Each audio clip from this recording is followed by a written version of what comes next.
welcome to Property Matters here on Dublin South FM. You can contact the show on Twitter, Facebook or LinkedIn at iPropertyRadio, or indeed email hello@iPropertyRadio.com. Your host for today is myself, Carol Tallon, and I'm delighted to be joined by Brian O'Brien, CEO and architect at Opoplan. So Brian, thank you so much for joining us today. Opoplan, what is that? Hi Carol, thank you for having me on the show. So Opoplan is the world's first automated virtual architect for simple buildings. And we have found a way to automate what architects do on more simple buildings. And we're starting with the American house market, which is a house plans market, which is a very big and very established market. I really believe that an architect-designed home is a huge benefit to the consumer and to the person and family. But unfortunately, only two to at best 10% or 8% of houses of single-family houses are designed by architects. So I've always been very sort of shocked by that and surprised, and set out really a few years ago to see if there was a way to excuse me from my phone. No, that's fine, no problem. To try to solve that problem, and we've come up with a way to do that, and we're up and running. So we're very excited about that. Brian, I'm going to have to take a few moments here to try understand the challenge here, because to me, what an architect brings is that individuality and looking at the site specific. So it's automating creativity at such a bespoke level. How do you even go about that? I mean, that's a wonderful question. And it gets to the heart, I suppose, of why we think Opoplan is very disruptive and will change the industry.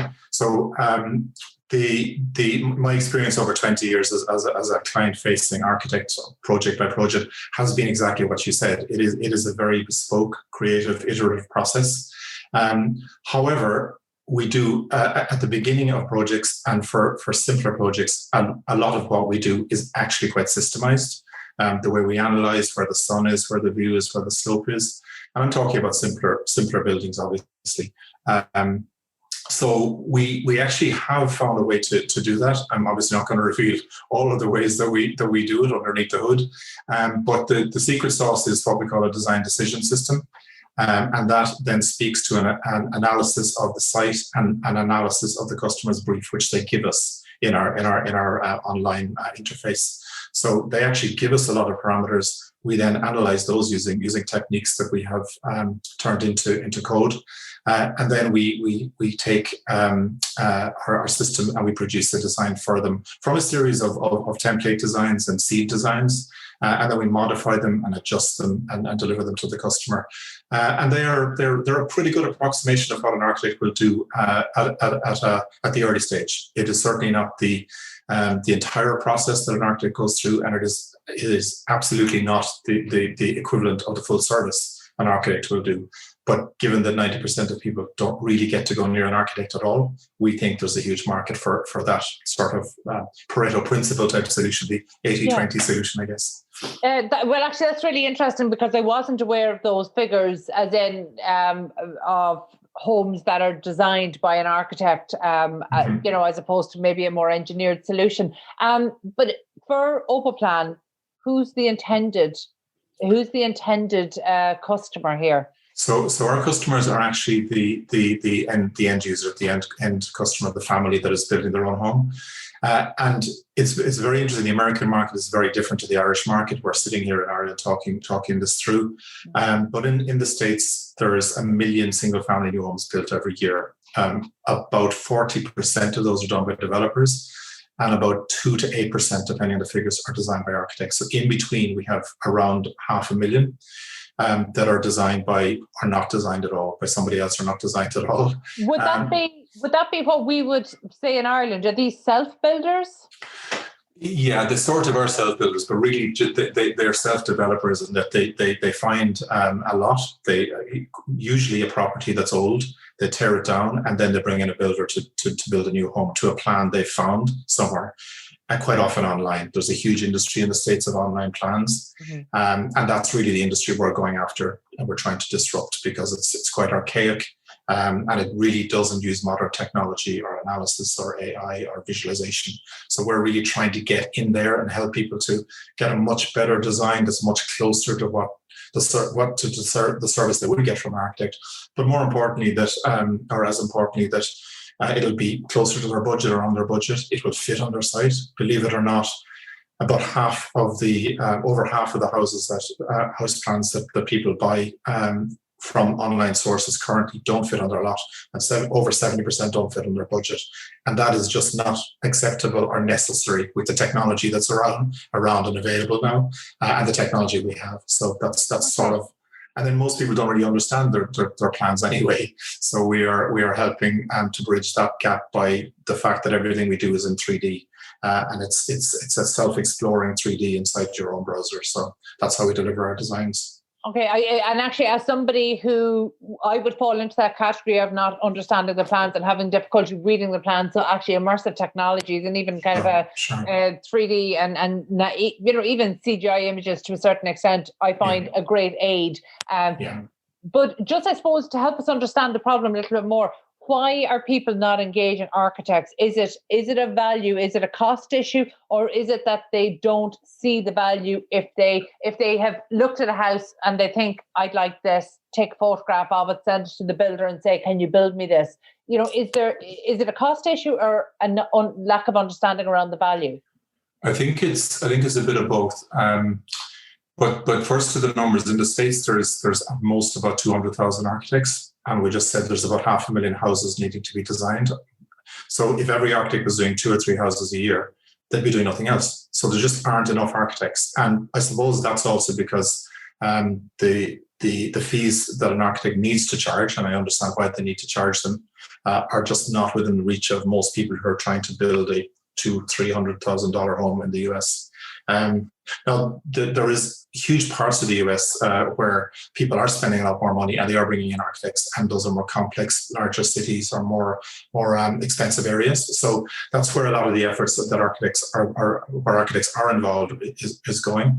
But the vast majority of the US is a much easier market for people to locate their own plan, bring it to their own local builder, and build their own house. And that's what people are doing, 500,000 per year. Brian, what's your own background? Have you worked in the States? So I've actually had my own practice in Dublin with a great friend, Mike Haslam, Solar Earth Architecture, for close to 20 years, up to about 2 years ago. And I've also studied and worked in the US. So I know the US market very well. And did my master's over there. And we're getting a great exposure to it because the company is currently in the Skydeck incubator program out of the University of California, Berkeley as well. So we're very happy with that. I can hear your dog in the background. No, you're fine. This is one of the things that COVID has brought us. So I'm recording from our home office.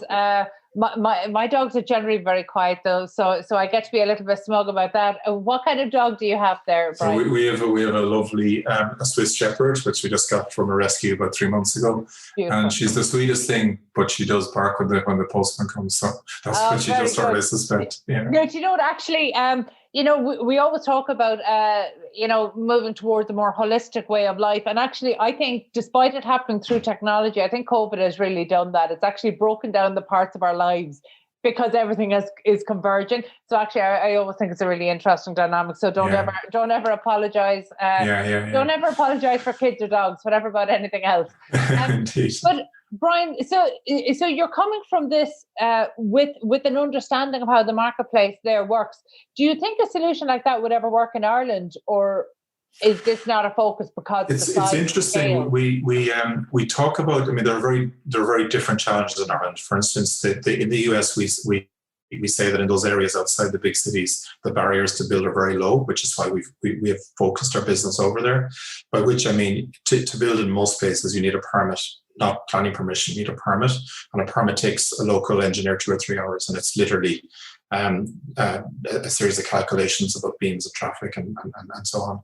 In Ireland, you actually do need a human being to sit down and do your planning application for you once the design is done. That said, we've found a huge demand from Irish people, so we have actually developed a service that's geared more towards Ireland called newhouseplans.ie, and that is serving some of our designs out to Irish customers ready, close enough to something that they can go and take to a planning application and at very good prices. So we've tried to adjust the Irish market through that, but the real focus on the technology and the automation is going towards Opoplan, which is the American market. Yeah, and look, that completely makes sense. But just, we touched on their cost being a barrier. So what's the cost? So say for somebody who is, somebody in the US, they found their own lot. They're happy to work with an engineer to get their permit, or indeed to do it themselves. If they use Opoplan, what's the likely cost implication for them? So our service is actually it's the automated virtual architect, and what that means is we're a design centered service, but actually we're also a platform to manage your entire pre-build journey. So you would come in and we make your first designs for free, so you can see them for a certain period of time for free in your browsers, in your immersive environment. And after a certain period of time, we start charging a subscription, and that subscription is around the $10 to $20 to $30 a month for you to keep accessing your platform and your designs and begin to make changes to them. And then when you are ready and you feel that it's time to take your designs and go and approach your builder or start getting your permit, you make the full purchase, and the full purchase is approximately $2,000, which is the price that the midpoint of our competitors. So that's where the price we're using at the moment. And for that, you get an architecture design set, which is what we in Ireland would call your outline design, beautiful drawings. And we also give directly to the builder a builder's layout set and builder's information set. So that's only given to your registered builder. And so we're obviously trying to create synergies there and future referrals from builders with that. And then there's a whole series of upsells that we also offer for additional prices. So augmented reality, 3D printable files, and various other higher technologies that really are synonymous and integrated to our core technology. Brian, I don't want to take us off topic, but because you've touched on it there in terms of trying to design a solution for the Irish marketplace, our planning system in Ireland, does it work? Does it do the job it's supposed to? It's a very complex question. I mean, I think the first thing I'd say is procedurally planning in Ireland is overly complex. There are, as we know, 26 counties, but there's something like 40 or 45 planning authorities or more. Many of them with different planning application forms, many with different approaches to validation, and so on. So I think it is actually very difficult for the ordinary person to go anywhere near even making a planning application, not to mind, getting to the point of a design before that. I think planning, I'm a great believer in the fact that planners are professional, and they're doing their best in a very difficult kind of context, I think. But the one thing that always strikes me is that planners, a planner I know once said that actually in Ireland we don't have planning, we have planning law. And that they're constantly trying to interpret the law, whereas planning, certainly that's true up to recently. I think I'm seeing changes now with the new planning office of the planning regulator and the more spatial strategies that have emerged in the last 5-10 years. So there is more of a holistic sense of things. But up until quite recently, it was very much about interpreting a policy that's written down, and that's when the country's divided up into 26. Counties and then many cities have their own planning authorities, it just gets very unwieldy, and it's hard to see the strategy in there, I suppose. I don't want to put you in an unfair position here, but because your product is aimed at self-builders, that's something that urban planners would like to see outside of an urban context not happen at all. Have we overcorrected? And I think it's fair to say that our new designs can be built in suburbia. It is not only greenfield sites, and I know there's huge sustainability questions about building off in greenfield sites. But the reality is thousands of people are doing that every year in Ireland, and they're doing it in very poorly designed houses. And I know because I'm often contacted to try to give people advice. Believe it or not, as part of the RAI charity event, I've just done more than 20 design clinics for people in the last month. And I've found the same questions coming up over and over again. We have this house. It just isn't working. Can you help us to figure out why it's not working, and to improve it? So there's a lot of houses that just aren't designed well, and we can improve that. So newhouseplans.ie isn't just about greenfield sites. You can do our designs in a replacement situation, in a suburban context or an urban context, or at the edge of town as well. Actually, that's, you've answered a question that I've often thought about in my mind, and that is true. I think the RIAI design clinics, it's an amazing initiative, but I've often wondered, is it more existing homeowners who are looking to see what they can do with their existing home, or is it people who are thinking of purchasing a property, or at what stage, who tends to come through the doors for those designs? Yes, it's very interesting. I mean, I was quite surprised at the demand. In my case, probably of those, I think I did well over 20. I just happened to have a few weeks where I was able to do that, and I sort of undertook it as a market research exercise for Opoplan and for new house plans as much as anything else.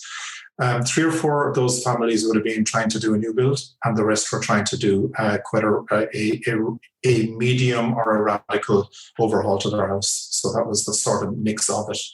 Very good. But did most of them already have their own home? Most of them had their own home. Yeah, some of them, maybe 2 or 3, so 10-15% were looking to build on a new site that they had or had their own.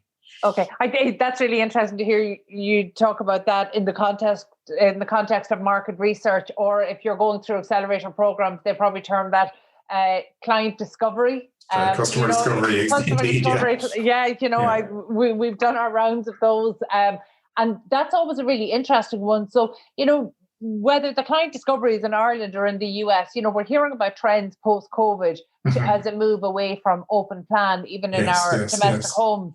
Is that something you've seen borne out? Actually, I'm thinking of writing this up, because what I've been seeing from these clients is not borne out by that. I mean, I think what I would say is there's a need now for open plan plus, and the plus is actually we do need to be able to subdivide some spaces, and we do need extra spaces. Clearly, we need home office spaces, but possibly also. One that's been coming up a lot is play spaces, play room for kids. I mean, I haven't heard of that in 30 or 40 years since people have very big houses.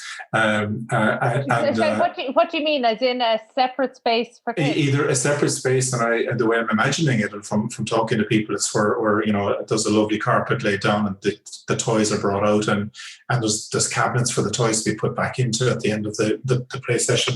So it's while the parents are maybe working at the other side of the room, and they kind of have the kids in one part of a space, they're able to work away and look over, and they can see that the child is safe and happy, and then move over to them whenever they need attention. As opposed to having a separate playroom down the hall. Yeah, or not having anything. So there's been that. But I certainly don't think open plan is dead by any means. I think open plan is it's open plan plus. We need open plan and something else now, other spaces. I think that's a really good description of it, open plan plus, and maybe that plus is flexibility. So as in the flexibility is designed in. So whether it's sliding walls or even down to spaces that can be used as play space, but then cleared away entirely. That's a really interesting one, because throughout COVID, there's been so much media commentary about what the response is likely to be, but it's too early to say what it is going to be. But through the design clinics and through the people making inquiries through Opoplan, you actually have good insight into where their mindset is right now in terms of we do really, yeah, because our entry point to Opoplan is actually a briefing system where the customers give us a brief, and it's a very nice interface developed on foot really of my years of experience of people coming in and having the cup of coffee in the architect's office, and people are so turned on at the point where they've got to the place where they're commissioning an architect for their house. There's huge enthusiasm, huge interest, and engagement. So we've really tried to bring that into our online briefing system. And we've huge data coming out of the online briefing system over the last year when we've been in beta. And so we really know what people are looking for, and we've managed to parse that and analyze it. So there's a huge amount of data for trends underneath our system as well, which we'll eventually make available. Yeah, I really hope that you do, actually, because that's what we're missing at the moment. There's a lot of anecdotal evidence or anecdotal commentary, and we don't really know where that's likely to fall for people at an individual level. So actually having access to that would be a really interesting one for you to publish. And so actually I look forward to seeing if that's what comes next. What is next for Opoplan? So technologically, we're just about to launch the beta of our dashboard. So currently our briefing systems and our design engines work in beta, and that's up and running and has been for the last number of months. We're about to complete our first version of our platform, which is where you literally come to exchange ideas with other people in the same process and to store your budgets and lots of briefs that you've examined. So you'll be able to store all those there and link them to different designs, make design changes or seek design changes. So that's that. We're really just trying to accelerate the engagement of customers and users and continue to learn from them and learn how to make our systems better, add new, wider breadth of designs. And eventually we will go seeking investment. But right now we're not actively looking for investment. We're looking for advice. We're looking for people to help us with any insights they have.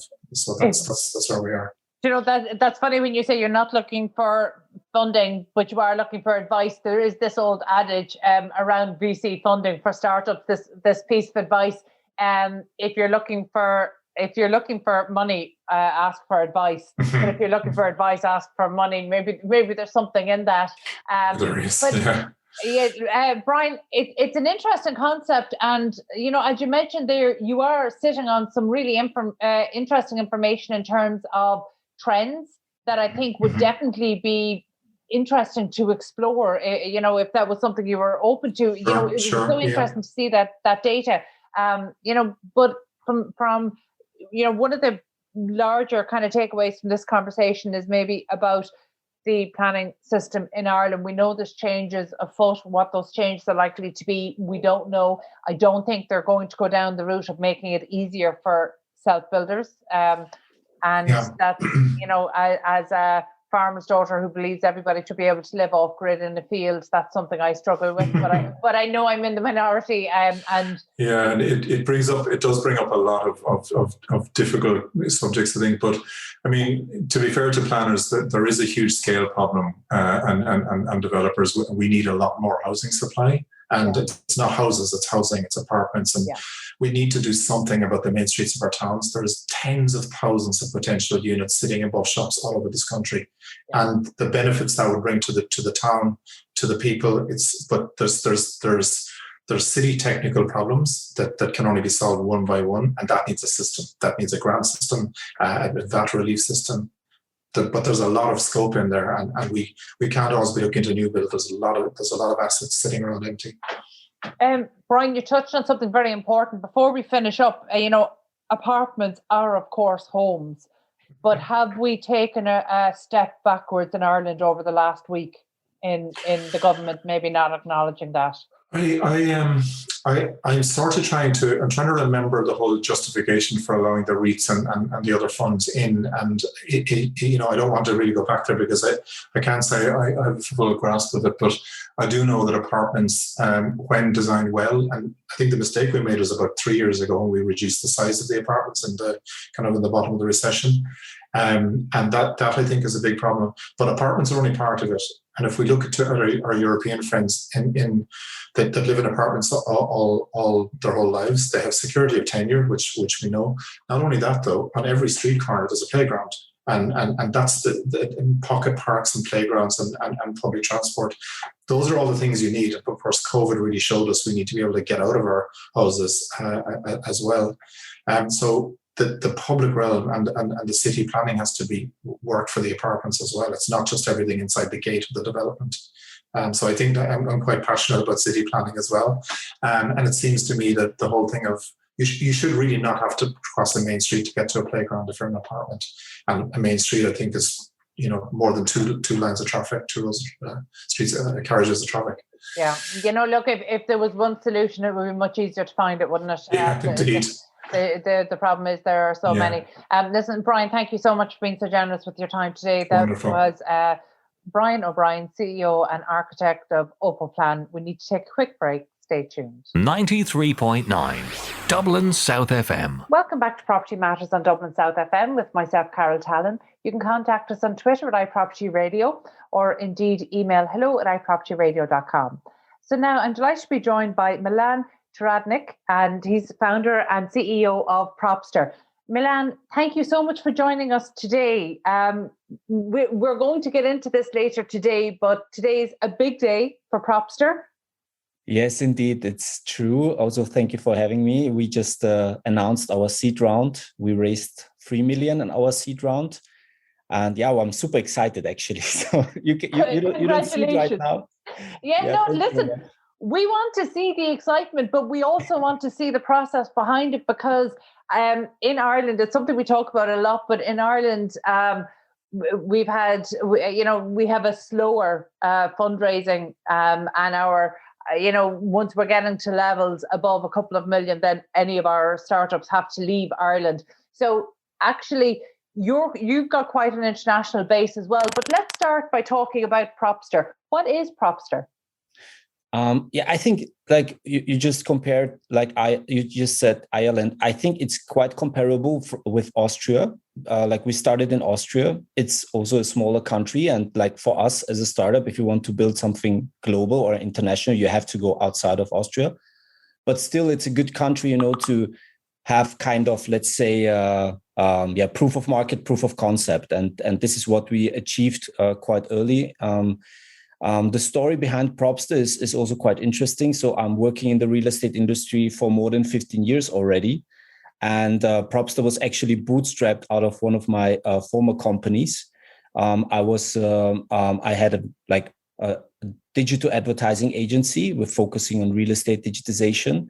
And when we started the whole idea with Propster, it was just an idea which came up through a project we had with one of the bigger property developers here in Austria, and we supported them with finding the right way through the digitization, and we realized that there is a big topic they have to improve, and it was the interaction between them and their customers, like buyers, tenants, and investors. And we realized that this challenge is not only a big challenge for them, it's actually a big challenge for the whole industry, because somehow the whole industry is struggling a lot with the customer demands. And we realized this and agreed with this customer to start a pilot project to improve it. We compared it a little bit to the automotive industry, because we said it would be actually great if you could configure your property, like configuring car online. So you purchase online, you configure it and you manage everything online, but very, from this point of view of the customer. And they liked it a lot. So we started it, and within the first year, it was the reaction was massive. So the other customers approached us and said, we would like to be a part of this pilot project. So I realized, there is a big opportunity. We should do something out of it. And that's why I founded Propster 3.5 years ago in Austria. And as you said, for us as an Austrian startup, we realized also quite quickly you have to go abroad. And I think it's similar with the Irish companies. You go to UK and we go to Germany. So this is the next market, which makes sense for us. And this is what we did early in the process. And now we are active in Austria, Germany, Switzerland, Slovenia, UK. We are now preparing ourselves to enter Russia, Dubai, and so on. Yeah, we have, I would say, more than 90 customers right now with over 200 projects. And as I said, what we provide is basically a configuration, collaboration platform where property companies can improve the whole interaction between them and their customers. Milan, I think it sounds amazing. I'm so impressed with the journey that you've had before, but I'm interested, you mentioned there that you've been 15 years in real estate. Was all of that spent on the digital marketing side of it? Yeah. Or were you right? Because I'm just thinking, We run a communications agency here in Ireland, and digital marketing 15 years ago, unless the Austrian estate agencies and developers were very far ahead, digital marketing wasn't on the radar 15 years ago. No, that's true. We received orders by fax in the beginning. that's over, actually. I'm very thankful for that. I think, it was, I think, it's the right timing. Like when I started, it was the whole beginning. All this, the companies realized that selling property online is getting more and more interesting for them, because people started to search properties online. And still in the beginning, it was like having the newspaper and internet. And now it shifted. And it's really nice to see how it goes, how the whole process goes now. That the whole, I would say, the sales process already quite well digitized already. If you are searching for property, you do this online. I think the newspaper, I think this is gone already somehow, except like maybe luxury property, something like that. But the broad scope of the whole sales process already digitized. And the big challenge of the real estate industry, that the sales process is only a part of the whole value chain. So you have to go through lots of different steps. So talking about sales process, asset management, the planning. Then also, we have to go through the whole process when it comes to manage property, to build the property. So there is still a long road ahead of us. But I think that it's the right timing right now. People are talking about PropTech, about Contech. And so I'm really happy to be a part of it with Propster to transform this very old-fashioned, fragmented, conservative industry. It's right about time. Yeah, look, I agree completely. And, similarly, you touched there on Contech and all construction technology. I mean, that's such a growth area, and it's where we're seeing the most traction, particularly coming out of Ireland now, because, as you said, so many elements of the property transaction have now been digitized.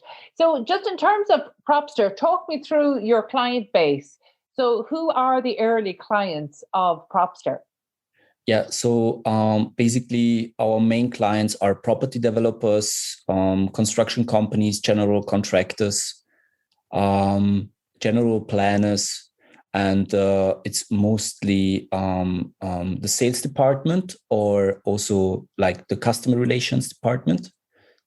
So these are like the main the main target group we have right now. Okay. And how do you position your services? Because in one way, it could be seen as streamlining communications, but obviously it goes so much further than that. So in terms of the value proposition, when you're speaking to clients, how do you position the offering? Yeah, that's actually a very good question, because we realize like in the German-speaking countries, and this is really funny, that's because sometimes the stereotypes are true. We went through the PyLabs Accelerator, as I mentioned before. And within this PyLabs Accelerator, we realized these stereotypes that in Germany, our main trigger was, to be more efficient, to improve efficiency, to improve the processes. And when we started to pitch the product in UK, everybody was like, yeah, efficiency is good, but actually we want to earn more money. And I was like, oh, true, of course. Like if we are in Germany, everything is about efficiency. If we are in UK, everything is about, to make more money out of the products and the projects. This was quite funny. In the core, we are solving always the same challenge, the interaction with the customer, but the trigger is always a little bit different. So for example, in the German-speaking countries, the sales department is not really our target group. In UK, it's very much our target group, because we can help the companies to increase off-plan sales, especially for developers who are selling property in London, which what is really much into selling to foreigners, so people who are sitting somewhere else, like Dubai or Singapore, something like that. They are very interested into having a configuration and collaboration platform where you can manage the whole process remotely. So this is what we have learned. And the main or the unique selling proposition for us in UK is really, to help to fasten up the sales process, and also to help the companies to earn more money and faster. Okay, over the last number of years, because the core of what you do is tackling the interaction with the end consumer, are those consumers changing? How have you experienced that over the last kind of 3.5 years since Propster? Are the buyers behaving the way you might have expected them to behave? Are they changing in line with digital changes? Yeah, I would say so. I mean, there are, like, on the one hand, of course, we have to say that our life is already quite well digitized. We have the smartphones. Look at us. Like right now, we have this Zoom call. So everything is digitized, and the COVID pandemic also played its own part in this whole journey. But what was very interesting to see is also that the customer demands changed, that the customers demanding individuality, that they are not, it's not enough just, to build and sell like the building with one sort of tile and parquet. It's not enough anymore. I have the feeling that people are more into like they want to individualize their property, their apartments, their house. And this is interesting to see. And it's also something what we try to tackle with Propster, to provide buyers and tenants and investors with more with more tools and features where we can help them to individualize their property. So this is something what I have seen so far in my 15 years. Okay, stepping outside of it, I can see that more customization generally leads to less efficiency and drives up costs. So how do you tackle that? That's interesting. That I would agree and disagree. Okay. So that's really interesting. And this was like when we started in Austria and Germany, this was like the main part, because in the German-speaking countries, you have a high rate of off-plan sales, and people demand changes. As I said, it's not enough anymore just to have like 1 or 2 or 3 colors of tiles. They really ask for different variations. And we realize that there is a big opportunity for the property companies, because if you manage this whole process the right way, then you can actually have more planning and price security, and you have also a better customer relationships. Why? And we do this by combining 2 methodologies, the configurator and e-commerce. So in the pilot project, as I mentioned before, we had one idea. The idea was to provide buyers with 4 to 8 variations in different price segments. Just think of a car configurator. It's the same thing. If you want to sell a car online, there is always a configurator. You can choose out of different colors, different kind of wheels, and so on. And this is the same thing what we want to do in the real estate industry. And it works. So we know 4 to 8 variations in different price segments, and 80 to 90% of the people will stay within this product selection. And if you are already prepared for this, you have the chance of price and planning security. And the second thing, what is happening, and this is a huge opportunity for the industry, you can increase the margins. There is a huge upselling potential. We have use cases with customers, with clients, where we can see that they earn really interesting margins just by adding variations in the tiles or faucets. It's working.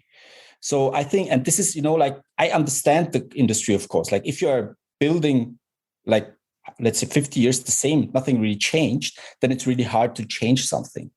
And that's why we also need these early adopters. And when we started in Germany and Austria, sometimes really the companies laughed at us, say, this is not going to work out. Come on, this is like, just it's not going to work out. But some of the companies said, hey guys, this is actually really interesting. Let's try. And now after 3.5 years in Germany, Austria, to configure property, to configure an apartment is like state of the art. It's normal. The companies are already writing it into contracts. You have, if you are selling the property, you need an online configuration collaboration platform. And it's really funny. We are just witnessing the same thing in UK. So it's really hard to get the first clients in UK, but there are some early adopters. One of them is Clarion Housing. They are just starting projects with us. Very good. And we will expect it will be the same thing. Yeah. So I think it's actually the approach to upselling is really interesting, because developers really have a challenge with that, because when people are spending so much on a product, they want it to be all inclusive, whereas actually by going in and configuring, they can really see where the extra cost is coming from. So therefore the upselling probably doesn't feel like upselling, it's more choice based. So as in, I'm going to choose a different finish and I'm responsible for my choice by paying for my choice. And one of the things I'm interested in, because I'm trying to think, if you were coming into the Irish market, I'm trying to think of the mindset of Irish developers and the existing supply chains of Irish developers. When you were dealing with your early customers, did they have to make changes in their supply chain to be able to fit this model? Also a very good question. And this was I think the biggest challenge to start this. So we realized quite quickly that when it comes to the whole product procurement supply chain, we should not touch it yet. So we should not touch it because it's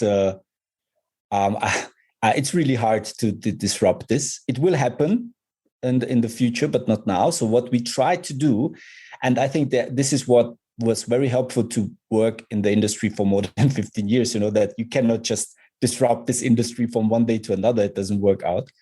What we try to do is to help the property companies with their existing suppliers to prepare the right products, because you don't have to change suppliers. There are if you work with all the manufacturers, we just help the property companies to identify the right products.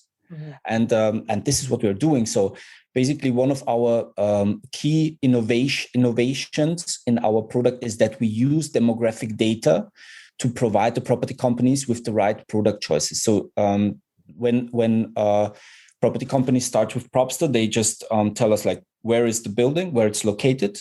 Based on the location, we know the demographics. So we know, okay, in this street or in this area, we have a target group of XYZ. And then we have a product database. So actually, from the terminology, we are a so-called SaaS-enabled marketplace. Mm-hmm. So the configuration platform is the software as a service part, and it enables a marketplace. And the marketplace is not a transaction marketplace; it's just a product database where data is we gather data to help the property company to identify the right product. So based on the project specifications and also based on the demographics, we can help the property company to identify the right variations. And this is helpful because you can do this already in the planning phase. And I presume that helps you then maybe give guidance on what the 4 to 8 variations should be, so yes, that they're not looking at, that you're able to add some structure to that. It strikes me, Milan, that you said that, you came to the decision that, you can't touch the supply chain or procurement yet. Yeah. Does that mean there's an innovation in the works? Yes. We try. There is I think we have to be careful in the real estate industry. It's to digitize this, you cannot compare it with the finance industry, for example. Mm-hmm. It's we are talking about such a big value chain. You have to deal with so many things. You just have to look at how many prop techs just how are active on the market, and still there are popping up prop techs and contact companies everywhere. So this is showing quite well that it's a big challenge. And in this particular case, we are also trying to work with other companies because we cannot do it on our own. So cooperation with other startups is very important. We can see that for this, it's not the right timing for this. So we are keeping ourselves a little bit, okay, let's wait for this. Let's wait what happened. But we have some ideas already in the backlog, I would say. Yeah, Milan, I'm so happy to hear you talk about understanding the need to collaborate with other PropTech startups, because actually that's one of the things about 4 or 5 years ago we identified as one of the failings. So for some of the early startups that we saw coming through PropTech Ireland, those who didn't understand the need to integrate well and work well with the other PropTech startups who were solving similar but different issues at different stages of the process, but for the same clients, they really lost out, because the reality is clients within the industry don't want 7, 8, 9 solutions. They want one, maybe 2 solutions that tie in well together and are more comprehensive. So I think that's a really important, and you mentioned there that, Propster is born out of a previous company or early businesses that you had. And I think that's, there's a real learning that comes from that. So I can almost tell the founders who have had early businesses themselves, as opposed to those who are coming out and this is their first business, because there's a real appreciation for learning and understanding how it all ties in together. And I think maybe that's the maturity that's sometimes confused with age, but I actually think it's not about age. I think it's about having the experience of running your own business, responding to clients, and understanding how that shapes a further offering. There's a loss of ego in that. You're taking it more, you're letting the market talk to you as opposed to you talking to the market. Yeah, I mean, like what you just mentioned is I totally agree. I think there needs to be a balance of, you need this kind of, the young wild founders with maybe there is not the right timing for their idea, but you need them. Need them. And that's why I'm saying that there needs to be a balance. And I think also that if you compare it with other industries, it's like something, it's a journey, I think why we started quite early in our process to collaborate with other startups is because we understood that, because actually the clients told us, okay, guys, now you can help us with the customers, but how does it look like if we want to basically improve the whole construction side, or how does it look like with this? Do you have an idea, or can you actually do this, or we would like to pay you that? Can you please develop an additional feature to help us here and there? Yeah. So we realized quite early, wait a second, I mean, okay, there is a need of helping the clients to provide a broader scope of the digitized value chain. That's why we identified already early in the process the right partners, so we are able to say to our clients, okay, if you want to tackle this or that challenge, we have already a cooperation partner. We are connected with them on a technical base, so we have APIs, so you can just have a seamless connection with regarding all the data and stuff. So we can see that this is very beneficial for the companies, and they demand it, and it's very important for them. There's a sense that the marketplace is becoming more sophisticated, more demanding. We talked about it in consumers, but actually it's true of the industry marketplace as well. Milan, before we finish up, just because, we talk about the journey that PropTechs and all startups indeed have to take. Today is a big day for your company. You're closed on 3 million seed funding. Can you talk to us a little bit just about the process, or really don't even talk to me, talk to the startups who are in your position, who've spent the last, 2 to 3 years developing a product, trying to get market traction, trying to get early funding. Can you talk to us maybe just about some of the things that you really learned along the way, and maybe what really pushed investors over that 3 million? What really pushed them kind of over the line? Yeah, I think there is even a more interesting story behind it, because we actually signed this round already last year in March, but it was cancelled because of COVID. We had a family office behind it, and because of COVID, they were not able to pay. And so you can imagine what it meant for us.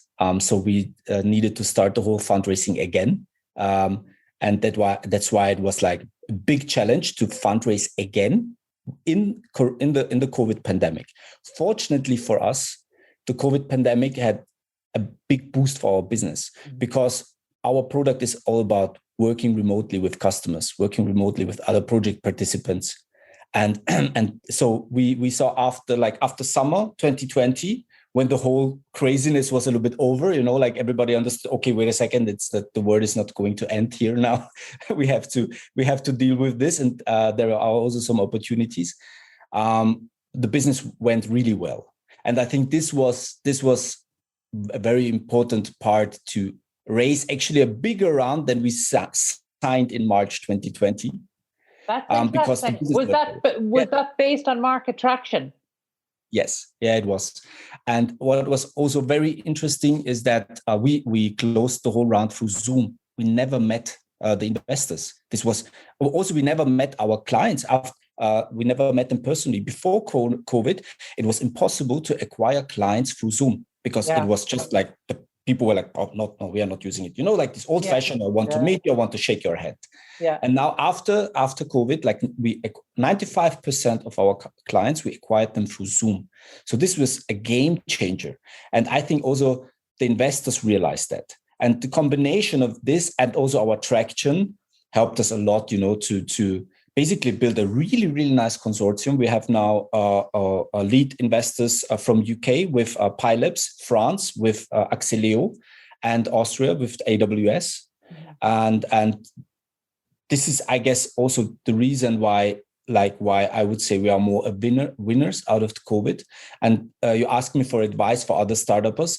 What I have learned is you need the best team. We went through, really, everybody in startups, in startup scene, you are talking about this valley of tears, right? You're going through this valley of tears. We went through it.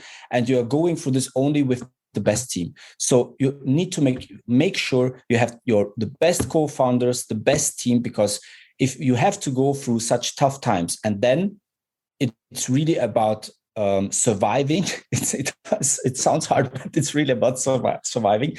And you have to do this with the best team. And that's why my advice would be make sure that you have the best team, so you can tackle all these challenges which are in front of you. Yeah, I think that's excellent advice. I think it's excellent advice, not just for startups, but for all businesses, particularly those who are looking at change or innovation. So thank you for being so generous with your time, especially today when I'm sure you want to go and celebrate with your team, whether it's digitally or otherwise. So thank you so much for joining us this week. That was Milan Zahradnik. Milan. Milan from Propster. I've made a mess of that. And you are, of course, founder and CEO of Propster. So that's it from us today on Property Matters, Dublin South FM. You can get in touch with the show on social media at iPropertyRadio or email hello@iPropertyRadio.com. Also, my thanks to Peter Rice on sound. We're back at the same time next week. From myself, Carol Talon, and all the team here, stay safe.